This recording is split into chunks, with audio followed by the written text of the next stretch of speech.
চাওক এইটো হ'ব নালাগে মই বাৰে বাৰে তিনিচুকীয়া ৰাইজকো অনুৰোধ কৰিম যে দুইটা কমিউনিটিৰ মাজত সদায় ভুল বুজাবুজি হৈ থাকিলে অসমত ইনভেষ্টমেণ্ট নাহিব অসমখন আগবাঢ়ি নাযাব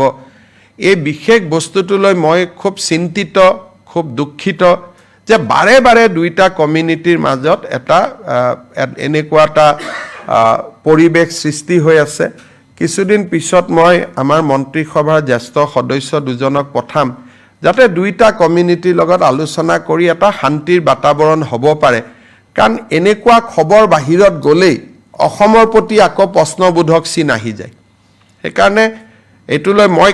নিজে যোৱা দুদিনৰ পৰা মই খুব দুখ পাই আছোঁ মই বাৰে বাৰে মনিটৰ কৰি আছোঁ বাৰে বাৰে আমাৰ এমএলএ বিধায়কসকলক ফোন কৰি আছোঁ মই সকলোকে অনুৰোধ কৰিম যে এইখন এখন নতুন অসম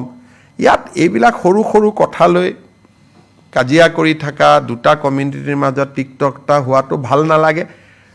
পূজা উৎসৱ সকলোৰে ভাল কৰি হৈ যাওক আমি ঈদতো বাধা দিব নালাগে নামাজতো বাধা দিব নালাগে ছট পূজাতো বাধা দিব নালাগে দুৰ্গা পূজাতো বাধা দিব নালাগে নাম কীৰ্তনতো বাধা দিব নালাগে